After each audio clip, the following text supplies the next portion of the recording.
I recently beat Red Dead 2 for my second time. First time was back in 2018 when the game first came out on Xbox, and this time in 2024 I played it on PC. And hot take, I know, the game was amazing. It has somehow gotten better as I've gotten older.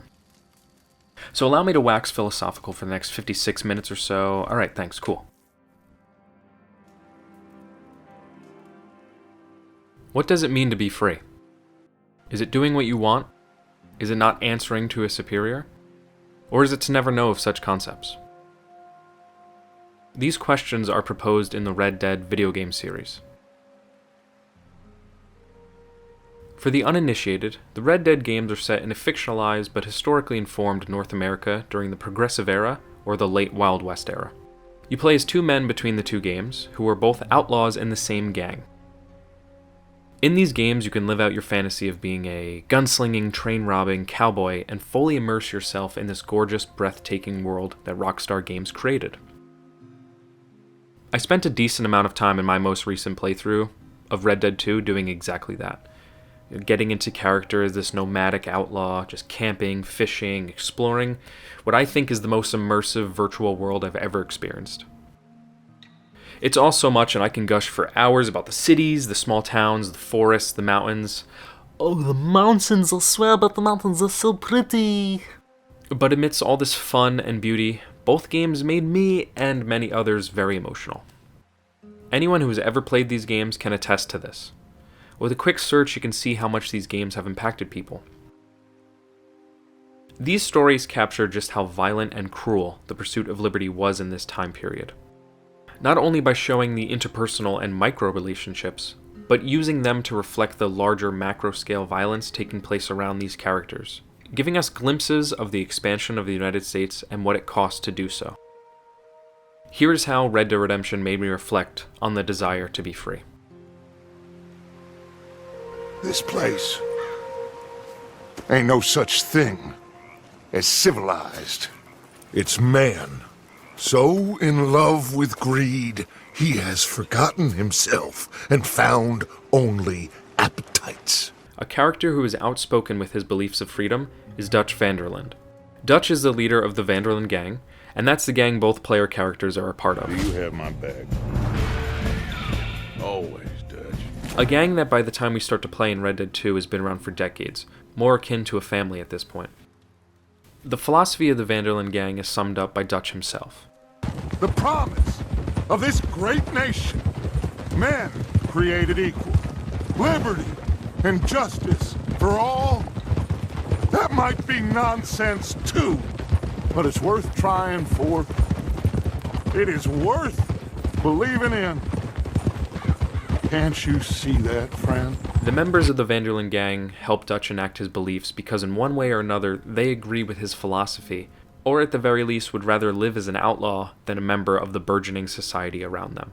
The Van der Linde gang offers each member more autonomy over their lives, to not be oppressed by the systems around them.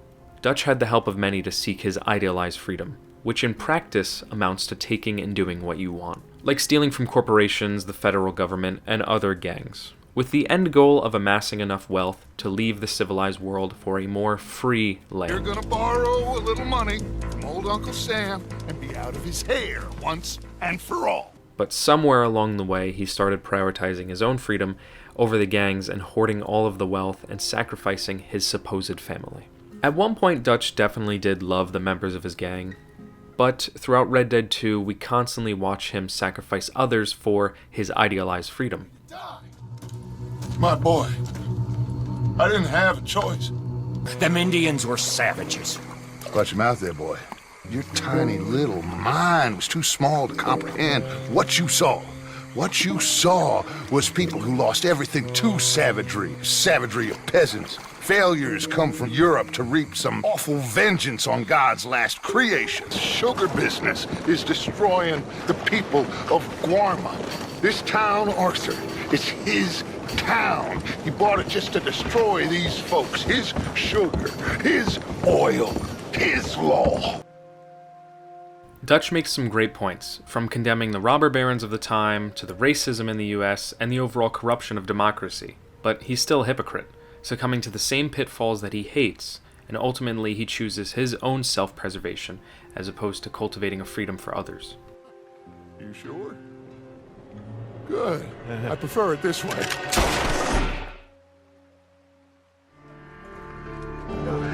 Listen to me. When the time comes, you gotta run and don't look back. This is over.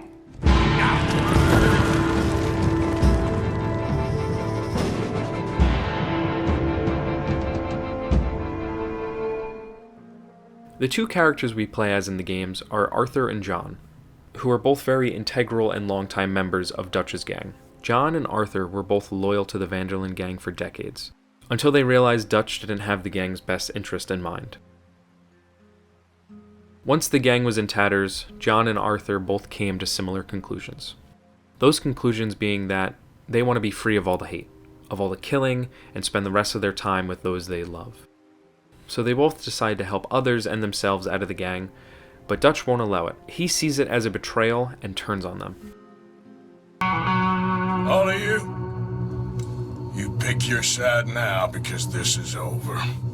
All them years, Dutch. Arthur grew up in the Van der Linde gang, but he still decides to leave. This is after he learns he's dying of tuberculosis, and the gang itself is barely staying afloat. And in his words, they just keep killing folk. You keep killing folk, Dutch. Arthur devotes the rest of his time to helping others and giving away all his ill-gotten gains that he acquired while in the gang. Stop fucking coughing. His new outlook on life is seen as weakness by other gang members, but to Arthur this is the most clear-minded he has ever been. Arthur realizes that the pursuit of freedom shouldn't come at the cost of others' lives. Constantly he urges Dutch to stop putting the gang's life at risk. And Dutch treats it as a mutiny, leading to a battle within the gang. Ultimately, Arthur succumbs to his illness and injuries after helping John and his family get away from Dutch's new gang.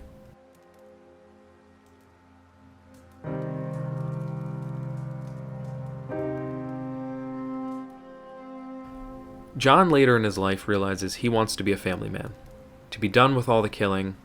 Although he needs a few reminders here and there, John wants to do right by his wife and son, but he cannot escape his past in the Van der Linde gang. The US government uses his past crimes as leverage to do their bidding. They force John to hunt down the surviving members of the Van der Linde gang. If I don't capture my former brother in arms, great harm will befall my family. John succeeds and goes back to his family. But the US government considers him a loose end and kills him as well. I love you. I love you. Plot summaries aside, the Van der Linde gang represents the uncivilized man existing outside the confines of the new laws of the land. The nomads of the Wild West, living as they like, as free as can be. But this new brand of freedom in North America and the US government could not allow such a boisterous group of outlaws to exist. Regardless of the gang's lofty ideals of freedom, they were led astray by their leaders' delusions and greed. They can seek freedom as much as they desire, but constantly breaking the new laws of the land, they were going to be dealt with and made an example of. They were punished by the new purveyors of violence and law. These gang members were in the way of Manifest Destiny, the belief that all of North America should be owned by American settlers, forcing their way of life on those they considered in the way. This promise of democracy and freedom. It's my people, if we are even a people anymore. We've fought hard. We've made peace treaties, and those treaties were broken. And we've been moved and punished and moved. A much larger group in the way of Manifest Destiny was the Wapiti. The Wapiti reinforced these themes of freedom and the cost of freedom on a much wider, realistic level. The Wapiti are based on real-life indigenous groups of what would be America. Their struggles with the settlers are shown time and time again in the story. We see many examples of how awfully the US government and other settlers treated the indigenous population. From stealing horses, children, land, culture, and restricting supplies to the reservations. People who have lied to my people for 100 years or more, that's treason. Americans' desire for freedom, for more land and resources comes at the cost of stripping others of it. Rains Fall and Eagles Fly are the most notable members of the Wapiti in Red Dead. Rains Fall is the elder of the group and wants to avoid conflict. His son, Eagles Fly, wants to fight back against the Americans. This will lead to war. No, my son, it will not. We cannot fight another war. They have got stronger, and we have become far weaker, Mr. Morgan.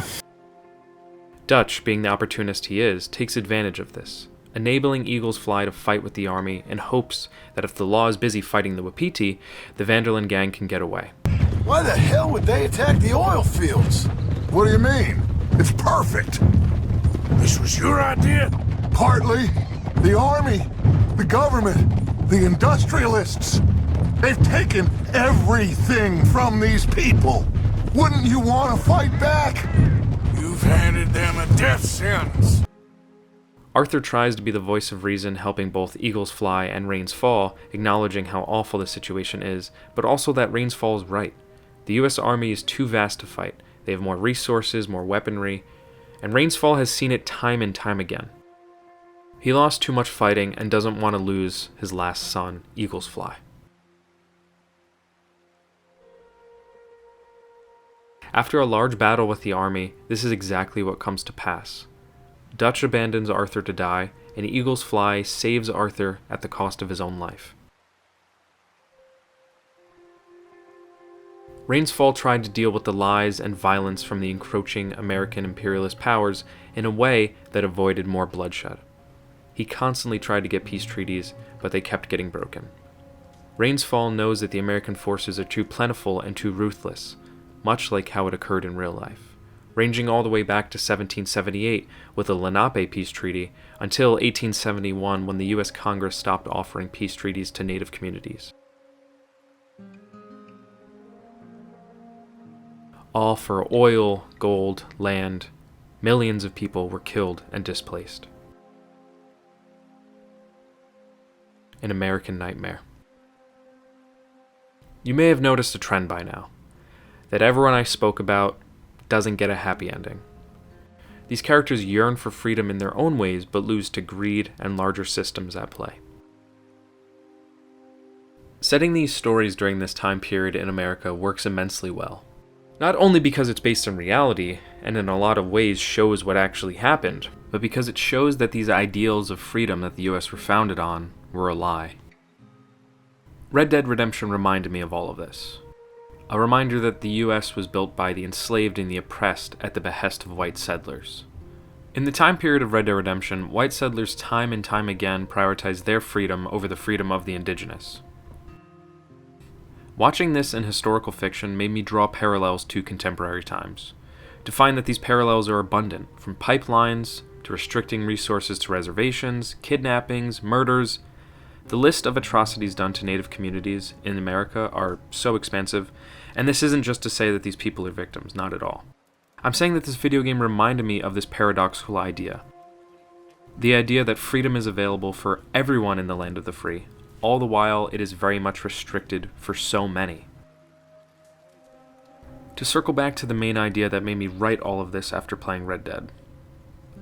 How does one even acquire freedom in this society? A genuine question. Do we acquire enough wealth in order to escape the lower strata of the social standing? Or do we leave altogether to homestead away from civilization?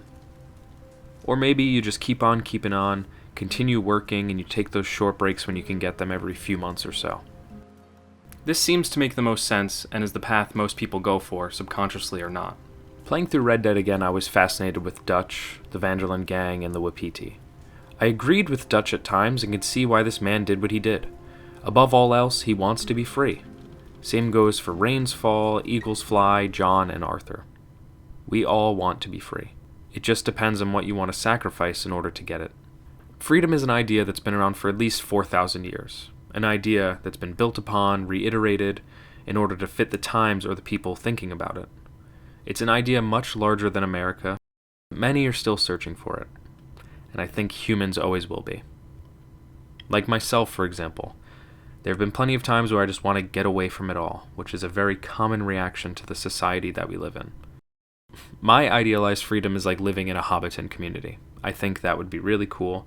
Idealistic, of course, but it's still fun to think about. And that's really why I make videos like this, to yap for a bit, to share some ideas. And TLDR, Red Dead Redemption 2 sent me down this spiral, so thanks again, Rockstar. 2 thumbs up. You made an amazing game. If you're still listening or watching at this point, give yourself 5,000 push-ups as a reward, okay? Leave a comment when you're done doing them. All right. I love you. Why not? Because you gave me like a few minutes of your life, and that's cool. See ya.